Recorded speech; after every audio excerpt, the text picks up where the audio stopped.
Hey, everybody. Welcome to the Partnerships with Purpose podcast. We're going to explore ways to engage communities through service learning projects and research. I'm Cedric Shy with the Texas Target Communities program at Texas A&M University. We're hoping these stories will highlight and inspire more community-engaged partnerships. So kind of teach us a little bit about that. What is a Fenceline community? And tell us about how you started working with those kind of communities. Yeah, so I'll give you guys Texas Target Communities a shout out here in a second for sure, because I wouldn't be working with these communities without Texas Target. So Fenceline Communities, in just layperson's terms, these are neighborhoods or residents that lie adjacent to large industrial land uses. So in Texas, we see people living right beside, giant petrochem complexes, right? Mm-hmm. Those are fence line communities. And in our cases, most of the time, these fence line communities, right, not only are they, they're exposed to all these toxics and contaminants and those types of things that are being emitted or somehow put into the soil, right? Not just the air, but the soil and the water from all these industries that they're adjacent to. But they're also flood prone, right? So what happens is that, because most of these fence line communities are on the coast or a riverine area, right? Because that's where the industries are, as ports or whatever they were originally built for. But so they're also flood prone. So what happens is you not only get exposed to these toxics, but when these places flood, all those contaminants mix, right? And we don't know what's happening as they mix, right? Mm-hmm. And so that's why you see when these things flood, like Deer Park, there's giant fires and those types of things. So, so that's a big problem in not only Texas but globally, especially in these neighborhoods that are adjacent to these large swaths of industrial land uses. So, how I started working with them. And this is where my shout out to Texas Target Community comes in. Really, you guys, when I came in as an assistant professor, I like to give Texas Target Communities a huge dose of credit for the success I've had in my career because, I really love the engagement side of things and engagement-based research and that kind of stuff. So when I got here, I really wanted to get injected into these Texas communities as fast as I could. What's great about Texas Target Communities is that they already had the trust built with all these communities. As a young researcher and a young teacher who wanted to do that, right? Texas Target was nice enough to open their arms and say, "Hey, come work with us, or come take a look at what we have and some of the projects that we have." And initially, I started working with them on Manchester, which is a fence line community, Manchester, Texas, working with Tejas and Charles X. White and a lot of their community partners. I got my foot in the door. I mean, what's great about that, it takes so long to build trust with communities, especially as an academic, especially as a new academic and an outsider myself. I kind of could hit the ground running because they already trust Texas Target Communities, and me, by association, if Texas Target vouches for me, then, right, Tejas and their organizations will vouch for me to the community and so forth. And so I kind of just developed a relationship. You kind of have to prove yourself. You can't just come into a project with you all and not do anything, right? So, I worked really hard to try to show what I could do, and it looks like it kind of worked out a little bit for me. And, I started developing a relationship on my own with some of these community organizations, and then they took me under their wing to other projects, similar sites, right? We started working with these organizations is about, really, we didn't call them that at the time, but looking for places that had flood issues and contamination issues, and they would kind of put us on these communities, and we built up kind of a repository of those communities, and then I getting on some small grants and kind of working my way up on some larger grants, and then started working with the School of Public Health based on some of that work. So I'll just kind of network myself up, and then we started working with veterinary and biomedical sciences, and then we started getting on these really big NIEHS and NIH grants, that Superfund grants and those types of things, that we focused our work specifically on these fence line communities. now I'm pulling people in myself to kind of work with me. So it's been. You've got the trust now, so you can. That's right. Yeah. But I still work with you guys on a lot of stuff, right? But it's great to have an organization like you all so a young professor can kind of hit the ground running. And if you prove yourself right, you can kind of work your own avenue, but still stay connected with the program. And now it's great for me because Texas Target is within my department or our department, and he came back. Yeah, he came back, and it's great to have you back, honestly, because all of our faculty gravitate towards you and you all, and I know you get overwhelmed. You have a lot of projects, but I can't express enough like the positive impact that you have not only on the local environment and actual real communities, but also on the faculty, the productivity, really the culture of LAUP, a very strong piece within it. And I honestly don't know how successful we'd be without you all over the years. I know you left for a few, but we're definitely glad you're back. But you've been a huge cog in the success of the department for 35 years, 36 now? Yeah, 30-something. I'm on year 2, so I'm the new guy. Still getting my head around it all. So when you're working with these, Fenceline communities, can you tell us a little bit about some of the challenges you were seeing and some of those solutions that y'all were able to start coming up with, and maybe if there are some communities that took that data that y'all were working with and really ran with it? Yeah. So we do a lot of stuff. Garrett Sansom over in public health, and he takes a lot of sampling. So he'll do soil samples, air samples, water samples, and then test those samples to look at, what different chemicals are found in these things, and are there, higher, lower levels of certain chemicals and those types of things. Or in particular, a lot of these communities would have. Like some of them work in are designated cancer clusters, or they have huge asthma rates, or different public health outcomes that are elevated in these places. And we're trying to figure out if exposure to these chemicals is kind of directly or indirectly related to those things, those public health impacts. But so, obviously one of the things you run into when you sample some stuff and you say, oh, you have super high levels of benzene, which is a cancer-causing chemical, right? Right here in where we sampled, and then there's 2 residences that live by that, and they're like, don't show that to the public. I want to sell my house next year. I don't want people to know. So there's definitely some those challenges where it's really, that's one of the main challenges, is people's property and what you're finding adjacent to them, right? And then on the other side, what are you doing to improve the place? Well, the intervention or prevention strategy, or I do a lot with kind of green infrastructure and development, but a lot with green infrastructure mitigation strategies. But a lot of times somebody says, I don't want that. I live right there. Don't put that by my place and that kind of stuff. So that's why we do so much when it comes to feedback. The engagement side of stuff is like we literally will go, and then they'll give us a tour of the place and tell us what all the issues are. Go back to the drawing board. We'll visualize all those issues through 3D renderings and also mappings, GIS analytics. Come back, represent the stuff to them, get feedback again, go back to the drawing board, fix what they said fix, add another layer to it, which is really some conceptual ideas of some designs or intervention strategies. So the way we try to do it is we present something new, get feedback on it, go back, fix the old stuff, then present something new with the fixed stuff. So we're fixing, and they always have comments on everything. It's builds on itself, and it's fixed 6-7 times before the final thing. And so we get something that most people will agree on within, it's informed by the community, by the end of the process, and sometimes you'll get one person in there that tries to rule, right? They try to rule the whole meeting, and you kind of have to back off some of that stuff because maybe they got something invested or whatever. But so there's different challenges just in engagement, or sometimes we've had where we're partnering up with someone and the community doesn't like the person we partnered up with. Yeah.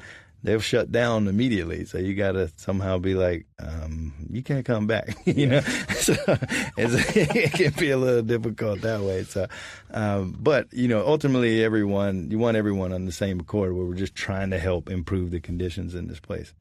The second part of your question, like how does have we seen some success? Yeah, I'll give you a couple of successes. I don't think I'll say their names just for anonymity purposes, but these are positive. I'm bragging points. But we had one community win a $10 million XQ grant to implement some of the strategies that we put in. And a couple of years ago, we had another community win $3 million grant from one of the omnibus bills to put in some of the green infrastructure along a couple of their roadways. So we're seeing some good successes from these things. And you know what I found is these master plans and these intervention strategies that we do, they're very good to kind of have. It's like, oh, here's a way we want to grow moving forward. Mm-hmm. But the analytics that we do tend to help them get more grants than anything, because you're visualizing a condition, right? An issue, a problem, and you have data to reinforce that this condition is in this neighborhood. That's how they can actually go after grants or go after federal, local, state, whatever money and say, hey, come fix this, you know. That's awesome. That's what I love about, that's what I love about what we do at TTC is that the local residents, they know what's going on. Yes, exactly. They know exactly what's going on. If we can use our expertise correctly and just trying to show it, we could really empower them to make real change. Yeah, I totally agree. You know, I think people tend to complicate it too much. Yeah. I found that if you just listen, in our case, we go back and draw whatever they say, right? Just go draw it. But if you just listen, they'll do your job for you, right? Yeah. Here's the problems. Okay, we can show that. All right, we'll come up with some ideas for solutions and see if they like them. And most of the time they go, oh, that's a good idea. That's stupid. Don't do that. Why don't you try this? Whatever. So you work with them to help develop solutions, and you go back to the drawing board or retry. You just kind of go back and forth with one another. But you really just need to, even when you're putting a program in for a master plan, like, do you want a commercial land use or a restaurant here? Do you want a community garden, whatever? If you just let them tell you what the community needs, you can develop the program based on that. Then you just arrange it, show them the arrangement, and see if they like it. Go back, fix it if they don't like it. You have to be flexible. That's the key. It's time consuming because you have to go back and fix stuff, right? You have to be willing to make changes on something you came up with. And if anything, through my multiple research products, I've learned that I'm wrong a lot. So, I can easily go back and change things. Yeah. Right? And I imagine it'd be harder for a landscape architect because you're drawing this. This is like, you're creating it. What it takes so long. Planners, right? we're doing data and we're making maps and stuff like that. But when you get to the actual design part, it does take a lot longer to redo the stuff, but it's certainly worth it. You're not gonna put together something and you're gonna go, hey, I'm not gonna redraw this. I know you wanted 14 things changed, but I already drew this, so we're gonna stick with it. No, you can't do that. Yeah, you can't do that. But that's where a lot of the time consuming stuff comes in. But I think that's what sets us apart and Texas Target apart is that we're willing to go that extra mile. Redo it 20 times if we have to get it to what the community needs. Yeah, and that's much, and surely that would be much more effective for a community to be able to use. Absolutely, which is what we're trying to do. We're trying to help communities. I think that also grows the trust. They trust us because we do that. We're not trying to force something down their throat that they don't want. You know what I mean? Yeah. So in that back and forth, generally, when it comes to kind of building trust with communities that you've seen, maybe been some pitfalls. You've already talked about being able to go back and forth. Yeah, I would say obviously rigidity is one thing, right? I think too, just trying to do it on your own can be a huge pitfall. Like if you're a new faculty member and you just say, hey, I'm gonna go try to work with this community, and you're just trying to force your way in and then without a lot of kind of reinforcement, sometimes that will work, but it's still gonna take you a long time to get that trust going. I think being too rigid, I think working in isolation I think not. I think not having a good grasp of your own preparation, right? If you don't prepare, if you don't know a lot about the community before you go into it, right, you're not going to get far. They're going to see through you pretty quickly, right? And if you just say, okay, I'm going to be working with this community, you just show up to the meeting, the first meeting, and you don't know anything about. You don't know where the top church is that everybody meets at or whatever, right? Whatever the points of interest are, you don't know the Main Street name, or you don't know some of the players' names in the room. Yeah. You got to be preparing like you're going to take the biggest test of your life every time you go in there. Yeah. And you're not going to know everything, right? But I think the fourth thing is that don't act like you know it and you don't know it, right? Admit, say, oh, I didn't know that, or man, give them credit. That's a good point. I didn't even think about that, right? Mm-hmm. As academics, I think we get these degrees and we think, oh man, I know everything. I got these degrees. I'm just going to go in there and do my thing. But it doesn't work like that. We don't. The more I think the more I learn, the more I realize how much I don't know. And it's great for me to kind of work with these communities because they teach me so much.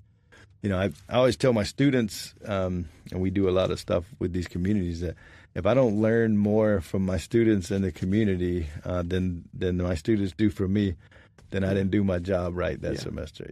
So that's the way I try to approach it. So just thinking about the future, the outlook. I mean, you've been doing this work for a while, been developing solutions for communities, and I know I've seen a lot about the toolbox, kind of like a toolkit that you kind of came up with. Yeah. Can you tell us a little bit about that? And then just to kind of end our time, what do you see the future of this work to be? Any kind of like innovative ideas or just ways you think this kind of research work is headed? Sure. I mean, I think so.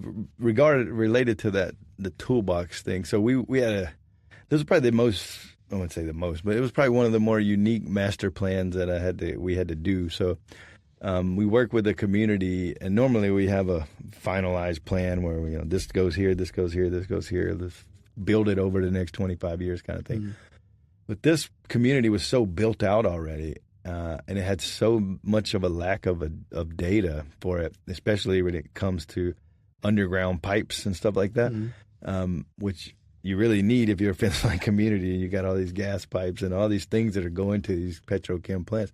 They didn't have any. In fact, we had to take a printout of a land use map and draw it digitally for them and trace it and put it to scale just so they could have a digital land use map of there. Oh, wow.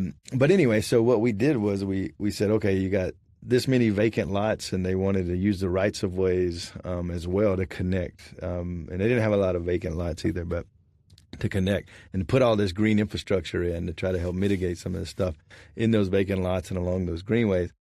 So we were like, okay, here's, basically we went out and measured all of them by hand and then we gave them a map of like, this is, the range from this size to this size and those types of things. And then we basically created this, we called it the adaptive storm box. So it goes from like smaller scale green infrastructure to much larger scale. So from things like rain gardens and shallow things to big things like detention, retention ponds. So if you have a lot that's small and the pipes underground aren't that deep, you got to put that smaller scale green infrastructure in. And on the other side of the box is like the pipes, 30 foot underground, and the lot size is much larger, or the right of way width is much larger. You can do all these different myriad of options, right? And so we tried to arrange it in that manner where you get way more options if it's deeper and larger, but here's the few amount if it's only this deep or only this large. So that's what we call the adaptive storm box. But it seemed to work pretty well. So basically, when they get into and they start implementing, they have to measure those conditions, and they can go back to the toolbox and say, okay, here's the 8 or 9 things we can choose from based on these conditions. So it was kind of a cool project. Yeah. So the future, I would say, to me, it's got to be digital. I mean, but I think as we turn more digital when it comes to AI and digital twinning and, building in, and we're doing a lot of this kind of stuff too, where you build a 3D model of a community and then you have interactive data that's constantly updating and it's dynamic. You have sensors built into communities. So, we could have, we have a community now that they just bought 5 different air quality monitors, and we're going to try to, we built the twin of the community already. We're going to try to link our digital twin to the air quality so to automatically map and update as the air quality continuously shifts. Yeah, exactly. So those types of things where we're headed. I mean, AI for community engagement, I think it's going to be an interesting kind of game changer, not necessarily for like what you can ask AI, but for compiling all the community feedback and doing real-time analytics. Like, you have 6 pages of notes that you took. Okay, go put it into a GPT and tell them to write a 1-page summary of all those notes, right? That kind of, you can quickly kind of synthesize it and say, hey, and then read it to the community right there. Hey, does this capture what we're saying kind of stuff? But I think as we move towards all that digital stuff, the on-the-ground conversations and things that we currently do in real time are going to become even more important. I don't think we're ever going to lose that because you're never going to trust build unless you're doing that, right? Yeah. No one's going to trust AI bots. No one, I mean, you, to a degree, right? Yeah. That we do with this social interaction. We go hang out with some of these people. We go to a bar with them. We go get dinner with them. We invite them to barbecues sometimes. Go to breakfasts. They're big community breakfasts just to show up sometimes. So those types of things, your colleagues, your friends, and you're doing projects together to improve the world. You're not ever going to get that with digital twins and bots and all those types of things. So I think as we move towards those things, it's going to be equally as important to capture those social kind of interactions so that we can continue to grow that trust. That's great. Well, thanks, Galen. Thanks for your time, man. Thanks for having me, Cedric. It was a pleasure, buddy. Keep telling jokes as always. Broke hand. He's trying to shake my hand, but I have a broken pinky, so that doesn't work. All right, buddy. This was fun. Thank you. Yep. If you'd like to learn more about our program, check out our Instagram at TAMUTXTC or head on over to our website, tx.ag/TXTC.